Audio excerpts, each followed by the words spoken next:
Canada's love affair with condominiums, but how sustainable is it? We examine the problem with all that glass. Also, lessons on sustainable building from Vancouver. I'm Affan Chowdhry. Welcome to Globe Now. While Canada's condo market cools, new towers are still going up across the country. What will be the long-term impacts of the way condos are built, and especially all that glass that's being used? Well, Lloyd Alter teaches sustainable design at the Ryerson School of Interior Design. He's also an architect. Welcome, Lloyd. Thank you. So what is your biggest concern when it comes to the way condos are built? Well, as you mentioned in your introduction, the glass. They now run it pretty much from floor to ceiling. The glass isn't in the wall, it is the wall. Right. And that's a real problem. Why is it a problem? Well, glass has a very low insulating value. It's equivalent to a couple of sheets of cardboard. It also is totally transparent to the sun. So the apartments can really heat up in the summertime, requiring the air conditioning to be running a lot. And in the winter, they're very uncomfortably cold anywhere near the windows because there's no insulating value in them.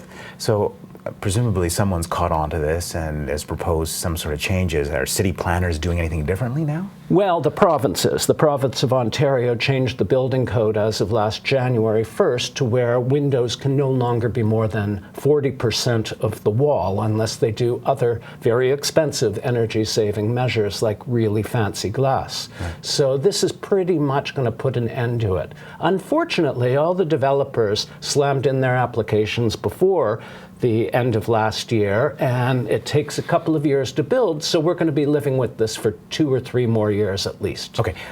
Describe what these new buildings are going to look like, these new condo buildings. Well, they're going to look a lot like older condo buildings where you actually had a wall with a window in the wall. Mm-hmm. And you'll see the windows aren't as big, and people are going to say, oh, I loved that floor-to-ceiling glass in that apartment, the expansive views. But in fact, when they actually live in it, they're going to find themselves a whole lot more comfortable. Okay. We're talking about the new buildings, but there are all these existing buildings. And just describe what's going to happen 10, 20, 30 years from now. Well, a couple of things are going to happen. What happens after about 10 or 15 years is that the argon gas that they put between the 2 panes of thermopane glass leaks out. Mm-hmm. And so the glass becomes ineffective as even insulating value as it is. So the glass has to be looked at being replaced. Second of all, these things, the metal expands at a different rate than the glass, the alumina, the frames, so the gaskets start leaking. Mm-hmm. So what you've got, I believe, in 15 to 20 years is a very cold, drafty, leaky building that you can't afford to heat or cool anymore. So is there anything that can be done to mitigate that? I'm not sure. I think what's going to happen is that they're going to start having to put a lot of money into those reserve funds, and there are going to be a lot of big assessments, and that in 15 years people are going to be paying to reclad those entire buildings. But condominium buildings, having high maintenance fees, in 10, 20 years because of wear and tear. I mean, that's pretty standard, isn't it? Well, yes and no. There are expenses that come up, but these are going to be very big. They're going to be consistent across the marketplace. It's going to be a problem for a lot of people, I believe. What is the most important thing that you think should happen when it comes to sustainable building and condominium buildings?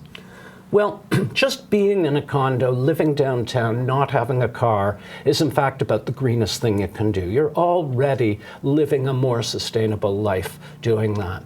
But it's important, I believe, to start looking for those buildings that the developers are actually having some concern about energy and health and comfort now. It's not just about energy, it's about comfort. How can you sit near the window? Can you live there in the summer without the air conditioning running the whole time?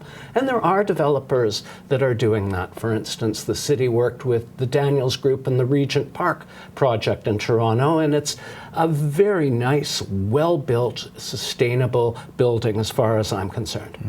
I mean, looking at Canada, perhaps outside of Canada, I'm wondering, who can we learn from? Oh, the Californians have made very, very strict energy rules. They've had maximum glass rules for a long time because obviously they're in a completely air-conditioned environment and they've got to control the glass. The Germans would never allow a balcony to be built the way we build balconies. We stick our balconies out, the concrete acts as a radiator fin, just soaking the heat out of the building and radiating it to the air outside. The Germans insist on this very expensive thing called a thermal break, that the balcony is detached from the building. But it costs $100 a meter, and the developers here don't want to pay for it. Interesting. Lloyd, fascinating. Thank you so much. A pleasure. Well, we want to hear from you. If you're a condo owner, what's been your experience when it comes to the way your unit was built? Tweet us at Globe Now. So, we're talking about sustainable buildings. And one city with a head start when it comes to condo construction is Vancouver. There was a big boom there in the 1980s. So, what can Vancouver teach the rest of the country?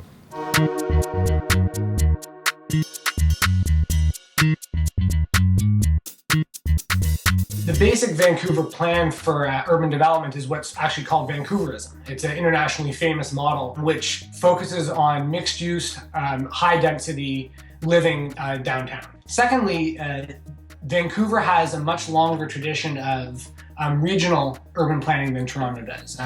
Vancouver has, dating back to the early post-war era, there's been a strong metropolitan urban planning regime in Vancouver, which has allowed something a little more like a kind of unified approach, while Toronto has been much characterized by fragmented governance between the city of Toronto, the different suburban municipalities, each of which have to some extent kind of pursued their own development strategies, sometimes working with each other, but more often working either against each other or just in ignorance of what the other is up to.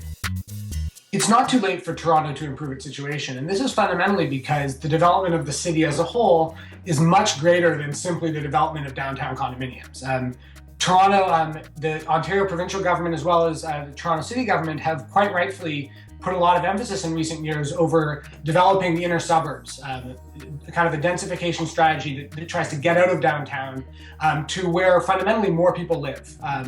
And so in that sense, the condo market can be doing its thing downtown, but if the city and the province are focused on the peripheral areas of the city and of the city region, there's still plenty of opportunity for good, sensible development to happen there, and in ways that are going to be more beneficial for more ordinary people's lives.